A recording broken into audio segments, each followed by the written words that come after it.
있습니다. 할렐루야. 교회력으로 보게 되면 오늘은 종려주일입니다. 그리고 다음 주가 이제 부활절을 우리가 맞이하게 됩니다.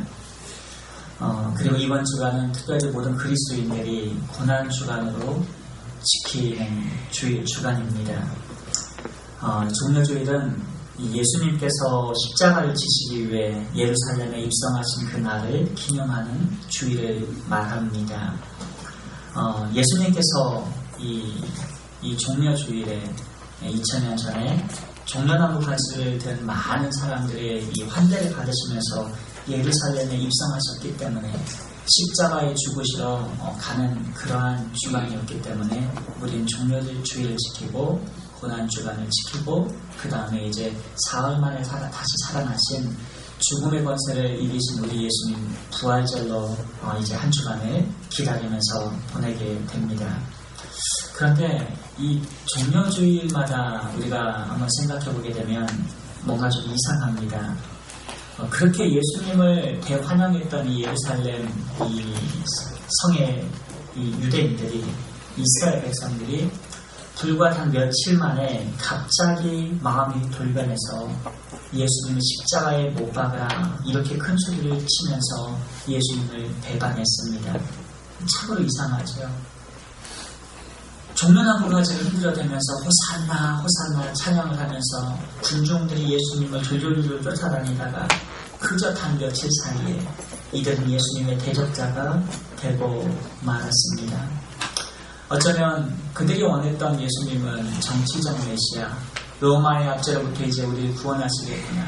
이제 경제적인 어려움에서도 우리가 벗어날 수가 있고 정치적인 그런 압박에서도 지역으로 벗어날 수 있고 사회적으로 조금 더 이제 안정된 우리 국가가 이제 생성이 되겠구나 이런 생각을 하면서 예수님을 쫓았을 텐데 그 정치적인 메시아가 예수님이 아니라고 딱 판명이 난 순간 게다가 예수님의 12 제자 중에서 한 명이 예수님을 배반한 사건이 일어나자 아마도 이 예수님에게는 문제가 있는 사람이라는 인식이 급격하게 퍼졌을 것입니다. 다른 사람도 아닌 그 예수님의 공동체 안에서 예수님의 제자가 예수를 배반하고 이렇게 이러한 사건 때문에 단 며칠 사이 오랜 시간이 걸리지 않았습니다. 사람들의 누룩처럼 곰팡이처럼 예수는 메시아가 아니래, 예수는 우리를 구원할 자가 아니래 이런 소문이 팍 퍼져나가기 시작하면서 이제 예수님에 대한 분노로 예수님에 대한 신뢰가 이제 애증과 분노로 바뀌어가면서 예수님을 핍박하는 군중들의 모습으로 변질되어가는 그런 모습을 우리는 생각해 볼 수가 있습니다. 생각해보면 사람들은 정말 현세적이고 자기중심적입니다.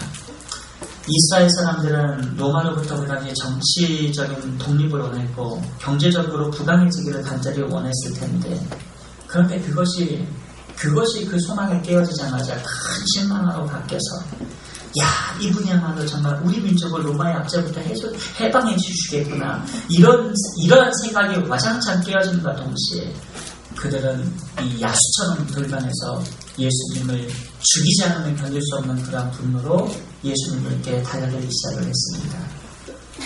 하지만 그러한 그들과의 바람과는 반대로 예수님의 이 관심은 오직 이 땅이 아니라 천국에 있었습니다. 예수님이 이 세상에 오신 것은 세상의 죄인을 구원하러 오신 것이지 천국을 이끌어 오신 것이지 이 세상에서 영원히 잘 먹고 잘 사는 나를 만들기 위해서 예수님께서 오신 것은 결코 아니었습니다. 이러한 근본적인 차이 때문에 이스라엘 백성들이 예수님에 대해 실망을 하게 되고 그 실망감은 결국 예수님을 십자가에 못 박으라고 하는 그런 분노로 외침으로 이어지게 됐던 것입니다. 그래서 더 이상 예수님은 그들에게 있어서 주님도 메시아도 구원자도 아니었습니다. 어쩌면 오늘 우리가 살아가는 이 시대도 마찬가지가 아닐까 싶습니다. 사람들의 관심은 온통 내가 어떻게 세상에서 잘 먹고 잘 살 수 있을까 거기에만 집중이 되어 있습니다. 그래서 오죽하면 예수 믿는 것도 이 땅에서 잘 먹고 잘 사는 것을 위해서 그렇게 복음을 왜곡해서 전하는 사람들까지 있습니다. 설교 강단에서는 사람들의 귀를 맞추는 설교가 유행을 하고 있고 복음은 뒷전이고 예수님의 십자가의 설교는 뒷전이고 고난주간이 아니면 예수님의 십자가의 복음을 듣기가 어려울 정도가 되고 말았습니다. 이렇게 세상 사람들에게는 예수님이 이 복음이 인기가 없는 것입니다. 그러나 잘 생각해 보십시다. 내세에 무관심한 채에 우리가 현세만을 위해서 살아간다면 이 얼마나 위험한 일입니까? 미래의 일을 준비하지 않고 우리가 당장 우리의 눈앞의 일만 전전긍긍하면서 삶을 살아가는 것은 얼마나 어리석은 삶입니까? 분명히 말씀드리지만 우리가 죽은 후에는 천국과 지옥이 있습니다. 그럼에도 불구하고 인생이 이 땅에 살면서 아무것도 준비를 하지 않고 살아간다면 우리는 반드시 후회할 때가 있을 것이고, 그러나 준비를 잘하고 예수 믿고 살아간다면 우리는 죽어서 정말 하나님의 그 은혜를 놀랍게 경험하는, 이 땅에서 은혜뿐만 아니라 천상의 은혜를 누리면서 영광 가운데 살아가는 복 있는 자들로 하나님께 사랑받게 될 줄 믿는 것입니다. 아멘. 미국 로드아일랜드 교도소에서 있었던 일인데, 한 장교수가 이제 오랜 시간 몇 년 동안에 이 감옥에서 옥살이를 하고 추록을 이제 단 하루 앞두고 탈출을 했습니다. 도저히 이해가 되지 않는 상황이죠. 기자가 찾아갔더니 교도소 대변인이 어이없다는 표정으로 이렇게 말합니다. 제가 그 사람을 맨날 관찰을 했는데 그 사람은 평범한 사람이었습니다. 우리가 왜 아무리 생각해봐도 우리도 그 사람이 왜 하루 탈옥을 이 추록을 앞두고 탈옥을 했는지 정말 이해를 할 수가 없습니다. 이렇게 인터뷰를 했죠. 그래서 그가 다시 붙잡혀와서 형을 몇 년을 살게 된 놈만이 20년의 형량을 더 부과받게 되었습니다. 그런데 이 세상을 이 같은 방식으로 살아가는 사람들이 있습니다. 미래를 준비하지 않습니다. 미래를 생각지도 않습니다. 당장 눈앞에, 당장 힘드니까, 당장 탈출하고 싶은 그런 마음에 아무 생각 없이 감옥을 나가고 싶어하는 그러한 자들이 많이 있습니다. 어쩌면 그러한 사람들 가운데 바로 내가 될 수도 있고 우리 옆에 있는 사람이 될 수도 있습니다. 하지만 이 내세라는 시간에 비하면, 영원이라는 시간에 비하면 우리가 살아가는 이 100년이라는 인생은 이 선에 정도되지 않는 그러한 짧은 인생임을 우리는 알아야 할 것입니다. 잘 생각해보면 건강이 오래가지 않습니다. 젊음도 오래가지를 않습니다. 그러니까 우리는 젊고 건강할 때 하나님을 잘 섬기고 예수 잘 믿는 하나님의 사람이 되어야 될 줄을 믿습니다. 아멘. 이런 점에서 비추어 보았을 때에 예수님의 십자가는 우리를 천국으로 이끄시는 유일한 구원의 길임을 우리는 알아야 합니다. 하나님은 모든 인생들에게 십자가 앞에서 네 삶을, 내 믿음을 결단하라 이렇게 촉구하십니다. 예수님의 십자가는 우리가 천국으로 갈 것인가 지옥으로 갈 것인가를 그것을 결정하는데, 그때가 바로 지금 이 순간, right now, 지금 이 순간에 결정하라고 촉구를 하는 것입니다. 그러므로 이 시간에 우리가 하나님의 복음을 듣고 오늘 하나님의 말씀을 듣고 다 믿음으로 받아 우리가 천국 백성이 되는 귀한 은혜가 이 시간 여러분 모두에게, 우리 모두에게 임하시기를 주의 이름으로 축원을 드리겠습니다.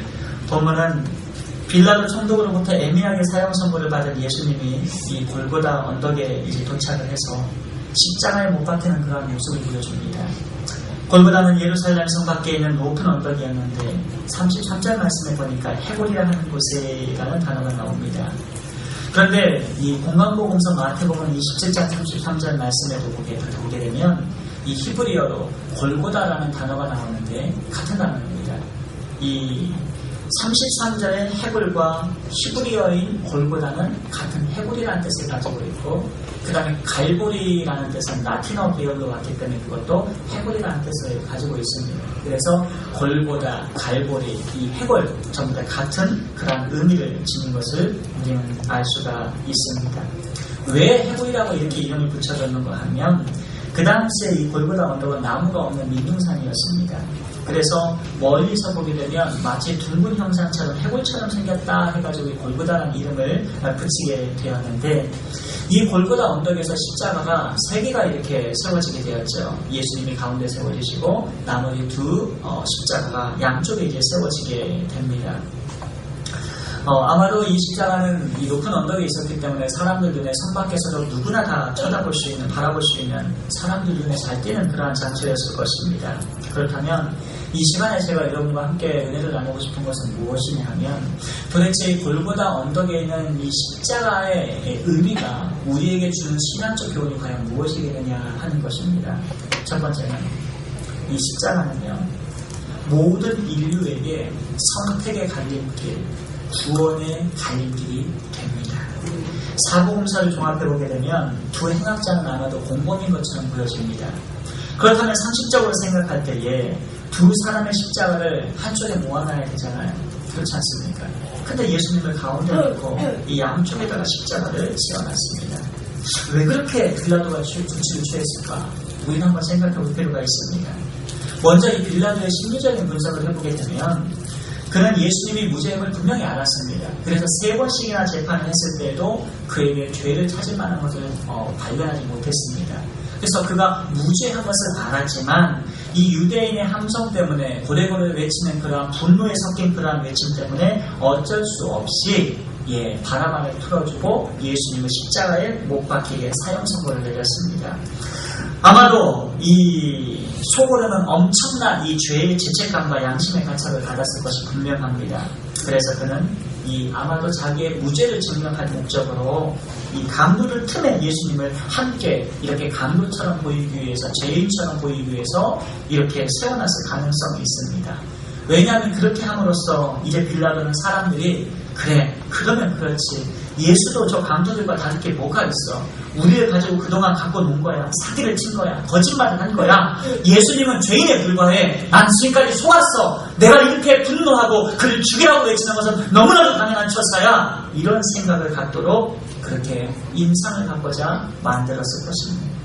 그렇게 되면 적어도 자신이 받는 자책감이 줄어들게 되고, 향후 이제 다른 사람들로부터 무죄한 사람을 죽였다는 그러한 입장에 대해서 자신의 무고를 항변할 수 있는 좋은 기회를 얻고자 해서 예수님도 똑같이 죄인의 무리로 한꺼번에 넣어버리게 된 것입니다. 하지만 이러한 억울한 상황은 이미 구약시대에 하나님께서 800년 전에 예언하신 바가 있습니다. 이것은 철저하게 예수님께서 섭리대로, 하나님의 뜻대로 그렇게 되도록 역사하신 것입니다. 이사야서 53장 12절 말씀을 보니까, 그러므로 내가 그에게 존귀한 자와 함께 몫을 갖게 하며 강한 자와 함께 탈취한 것을 나누게 하리니, 이는 그가 자기 영혼을 버려 사망에 이르게 하며 범죄자 중 하나로 헤어림을 받았습니다.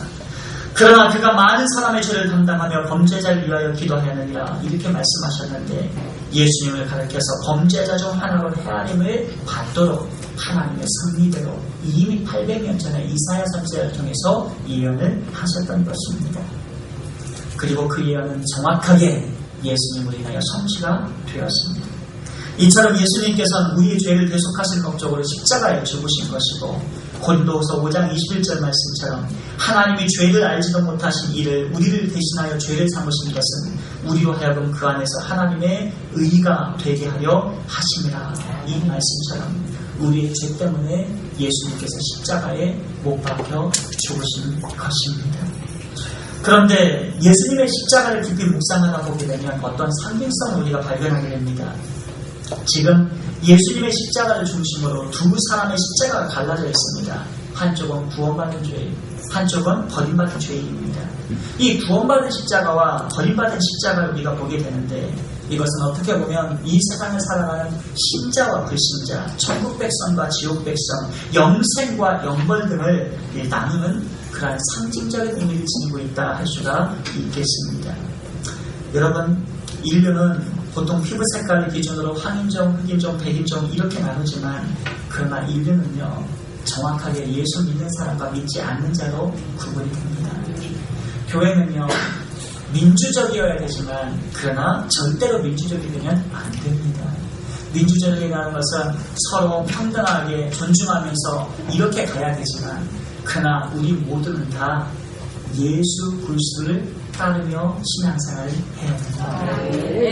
어떤 의식 가운데 이런 분이 있어요. 아예 교회에 가보면 목사 편도 있고 아닌 사람 편도 있지 뭐 이런 생각이 있죠.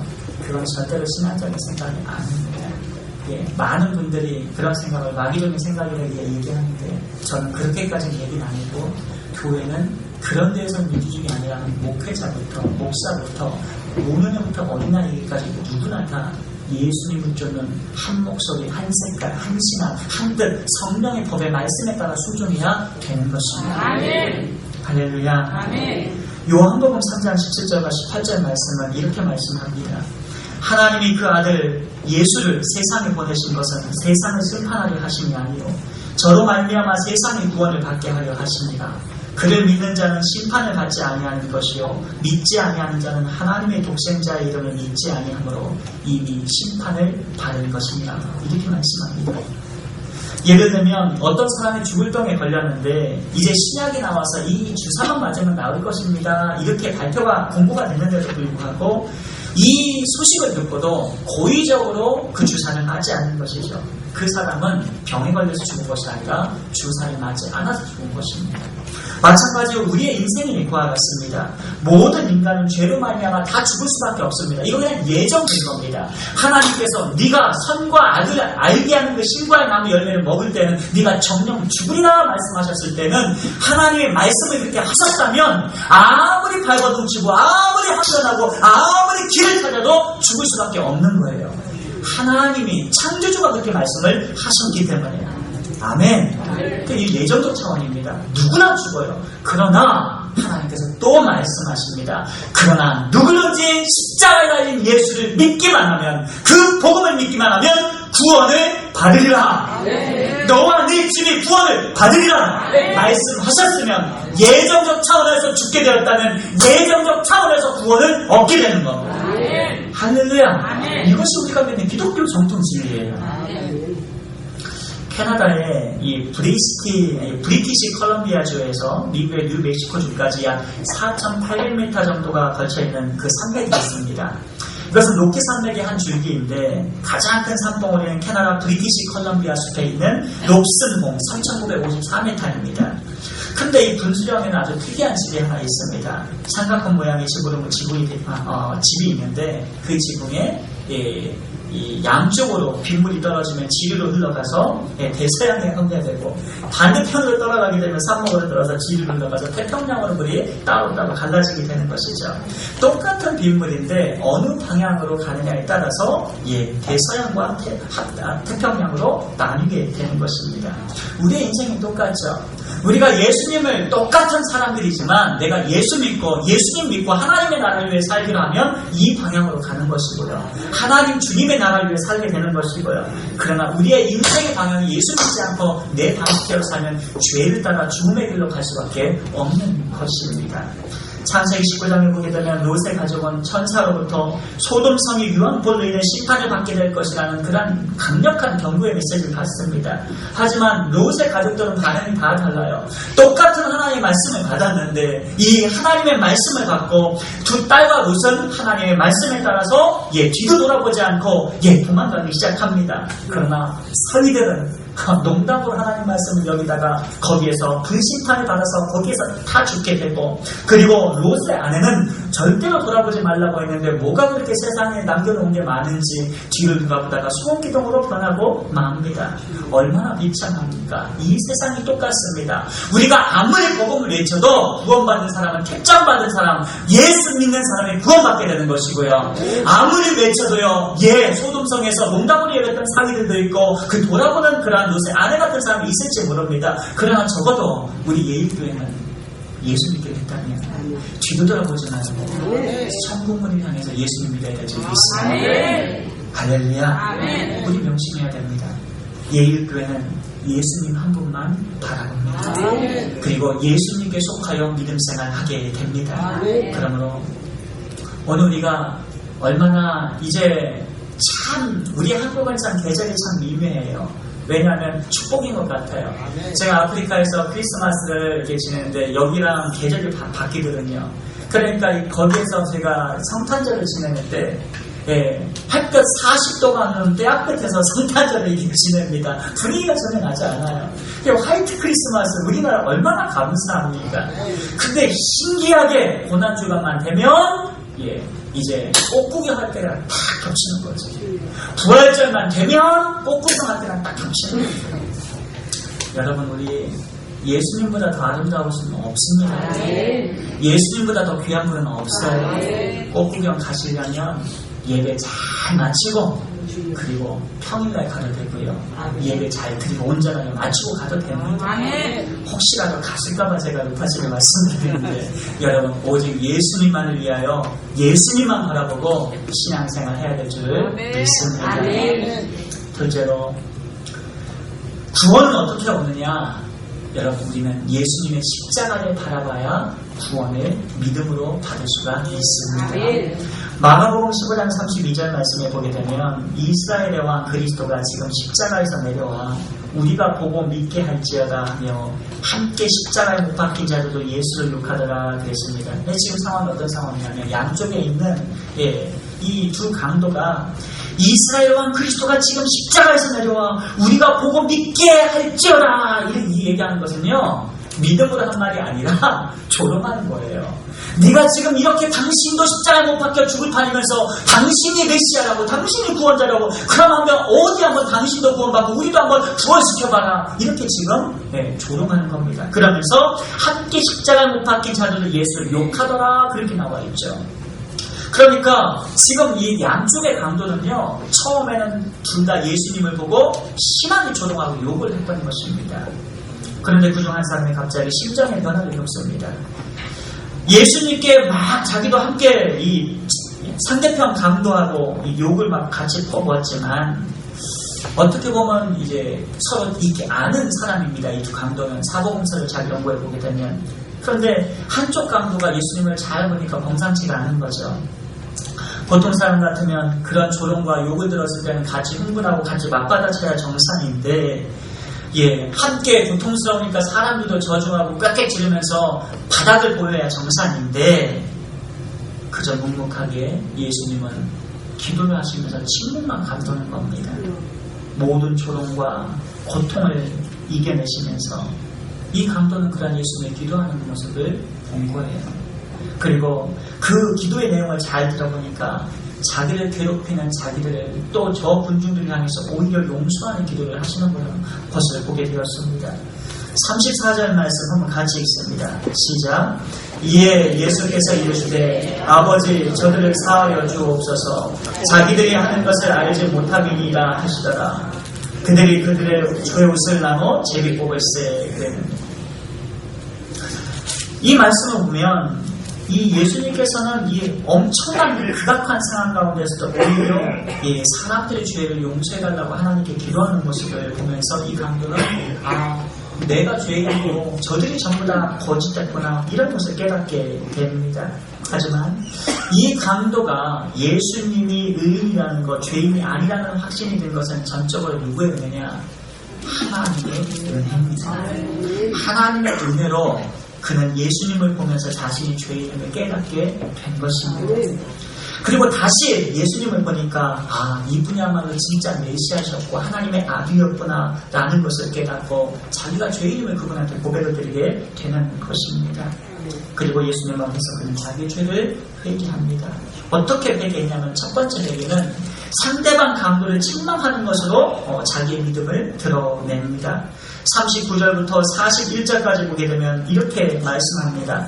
달린 행악자 중 하나는 비방하여 이르되 네가 그리스도가 아니냐, 너가 우리를 구원하라 하되, 하나는 그 사람을 꾸짖어 이르되 네가 동일한 존재를 받고서도 하나님을 두려워하지 아니하느냐, 우리는 우리가 행한 일에 상당한 보응을 받는 것이니 이에 합당한 당연하거니와 이 사람이 행한 것은 옳지 않은 것이 없느니라, 이렇게 말을 했습니다.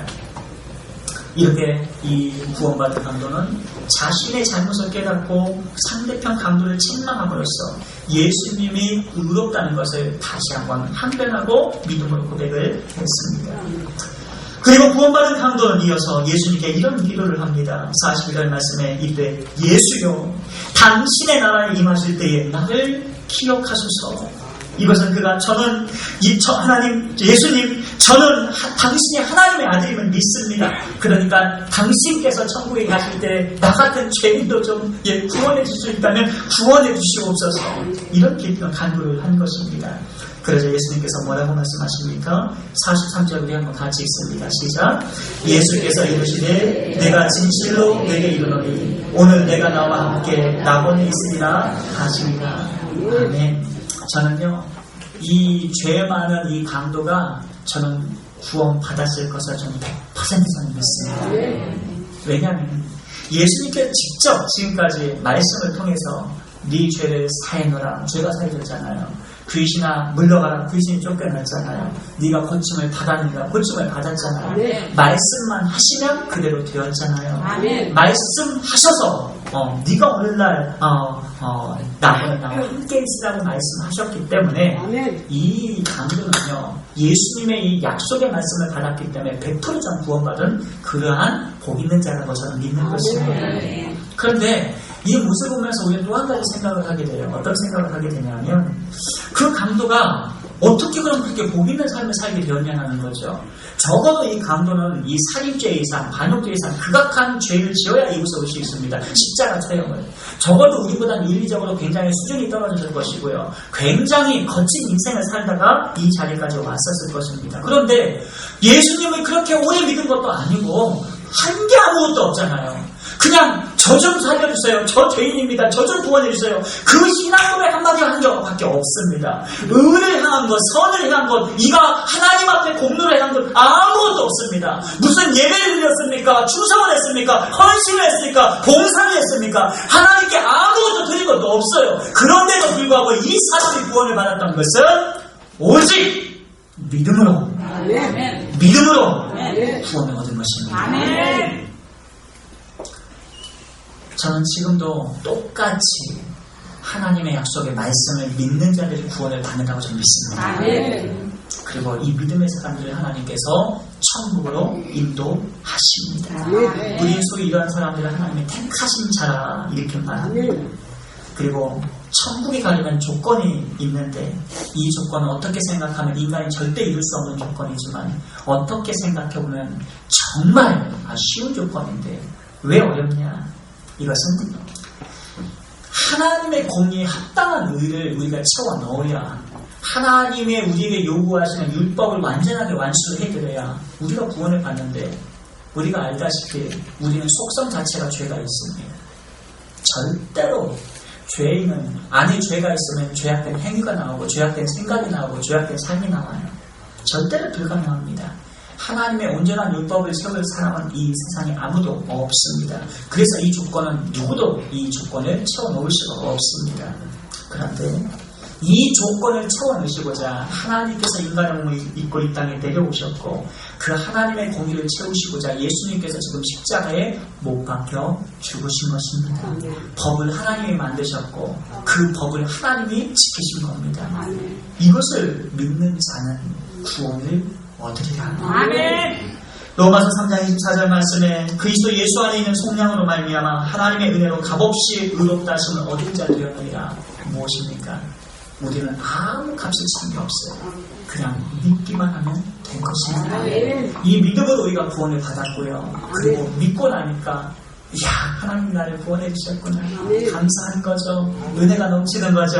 은혜가 넘치니까 하나님 예배하지 않을 수 없고 감사하니까 충성하지 않을 수 없고 감사하니까 하나님 앞에 드릴 수밖에 없는 이러한 믿음의 감사, 이 사람들이 바로 구원받은 사람들의 증표로 나타나게 됩니다. 우리가 하나님을 위해 헌신하고 봉사하고 충성한다는 것, 이건 구원받은 증표로 나타나는 것이지 이것을 구원을 받기 위해서 하는 것이 아니라는 것이죠. 우리는 구원받으려면 예수를 만나야 돼요. 아멘. 죄를 해가고 예수 만나야 됩니다. 아멘. 그래야 증표로서 충성, 봉사, 헌신, 드림이 나타나는 겁니다. 아멘. 할렐루야. 아멘. 그러니까 이 강도는 어떻게 구원받았느냐? 비록 인생에 있어서 구원받은 증표는 하나도 드러난 것이 없었지만 인생 마지막에 예수님을 하나님의 말씀 그 공의를 채우는 하나님의 은혜를 믿음으로 말미암아 예수여 나를 기억하여 주옵소서. 그리고 내가 오늘날 네가 나와 함께 낙원에 있으리라고 하는 그 놀라운 구원의 메시지를 받게 된 것입니다. 우리는 얼마나 감사합니까? 우리는 구원도 받고 구원의 증표도 나타나고 그리고 주님을 마음껏 섬길 수 있는 그런 귀한 특권과 은혜를 누리게 되었습니다.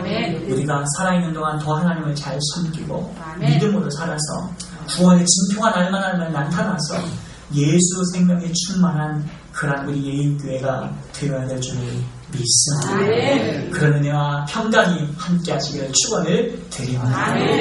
마지막으로 구원의 교회는 굉장히 한시적이에요. 그리고 언제 끝날지 모릅니다.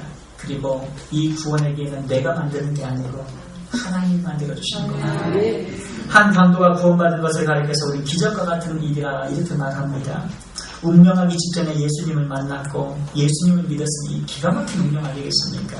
천만다행입니다. 하지만 잘 생각해보면 만약 이것을 자신이 계획하고 자신이 이러한 일들을 꾸몄다면 과연 그가 이 구원을 받을 수 있었겠는가? 저는 절대적으로 일어나지 않는다고 생각합니다. 이게 무슨 말이냐? 쉽게 말하면 사람은요 누구나 세상을 떠나기 전에 예수님을 믿으면 구원을 받습니다. 그러나 우리가 알아야 될 것은요 명심해야 될 사실은 우리는 첫 번째 내가 언제 죽을지 모릅니다. 그리고 우리의 마음이 언제 동할지도 모릅니다. 아무리 예수님의 복음이 들려도 내가 사업 때문에 바쁘고 인생이 바쁘면 복음이 안 들립니다. 아무리 복음이 내 앞에 귓장을 때려도요 내 삶의 문제에 찌들어 있을 때에 예수님을 원하지 않을 때에 그것은 복음이 내 안에 들려지지 않아 역사하지 않습니다. 하나님의 영이 나를 감싸서 나를 감동 강화시켜주시지 않으면 성령께서 우리의 버린 자식이 되는 겁니다. 그러니 구원을 우리가 만든다고 말할 수가 없어요. 내가 열심히 부르짖기만 하면 천만의 말씀이에요. 내가 열심히 교회 생활하면 천만의 말씀이에요. 우리가 다시 한번 말씀드리지만 열심히 예배드리고 열심히 헌신하고 열심히 찬양하고 이것은요 구원 받았기 때문에 이게 나타나는 것이지 이렇게 해서 예수님 말하는 거 아니에요. 하나님의 영이 우리를 붙드시고 우리가 성령의 역사로 죄사함의 그런 회개가 나타나게 되는 것이고 그래서 하나님의 은혜로 구원을 받게 되는 것입니다. 절대로 인간의 힘으로 되는 것이 영역이 아닌 것입니다. 그런데 하나님의 역사로 하나님의 은혜로 마지막 죽기 직전에 예수를 만나고 구원을 받았으니 이 사람이 얼마나 큰 은혜를 받은 사람이라는 거예요. 하지만 반면으로 생각해 보게 되면 굉장히 리스키한 사건이에요. 만약 하나님께서 구원하지 않으셨으면 어떻겠습니까? 만약 복음을 못 들으면 어떻게 됐겠습니까? 우리는요 복음이 들려질 때 하나님의 은혜를 받아야 됩니다. 은혜를 주실 만한 때 은혜를 받아야 됩니다. 축복 받을 만한 때 축복을 받아야 됩니다. 그래서 우리는 이번 한 주간에 예수님을 지금 묵상하고 그리고 부활절을 사모하며 또 한 주간에서 그 음성을 통해서 주실 은혜, 주실 축복, 주실 것을 우리가 기대하며 하나님께 나아가는 자는 반드시 그가 계신 것과 그 또한 그가 자기를 찾는 자에게 상 주시는 이심을 믿어야 할지라 라고 말씀하신 것처럼 하나님에 대한 희한 거룩한 기대감을 가지고 믿음으로 나아갔을 때 믿음의 자녀에 대한 그런 기도를 대식하는 은혜로 우리에게 은혜와 복을 더하여 주실 줄 믿습니다. 사랑하는 성도 여러분 말씀을 마칩니다.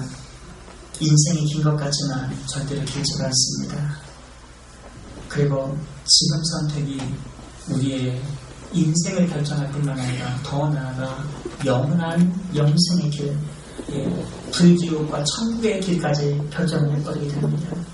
한 강도는 이 선택의 길에서 십자가의 길에서 예수님을 믿음으로 말미암아 구원을 받고 영생을 받았지만 다른 강도는 어쩌면 그에게 마지막 있었을 기회였을 것입니다. 그 기회를 복음을 버림으로 예수를 버림으로 말미암아 영원히 영생의 기회를 잃어버리고 마는 참담한 결과를 겪게 되었습니다. 모든 것은 다 때가 있습니다. 경기를 하더라도 때가 있고 인생을 살더라도 때가 있습니다. 뭐든지 때가 있습니다. 우리가 때를 얻었을 때 하나님을 주님을 만나야 되고 주님을 경배해야 되고 때가 주어졌을 때 감사하며 살아가는 삶을 훈련해야 되는 것입니다. 기차 지나가면 소용없고 때가 지나가면 소용없습니다. 다 소용없습니다. 할 수 있을 때 때를 만났을 때 은혜 받고 주님 만나고 충성하는 우리 예일의 성도가 되셔서 영생하도록 천국에서 영생하도록 기쁨이 넘치고 영광 가운데 하나님께 올려드리시는 귀한 복 있는 예일의 성도가 되시기를 주의 이름으로 축원드립니다. 기도하십니다. 하나님 은혜 감사드립니다.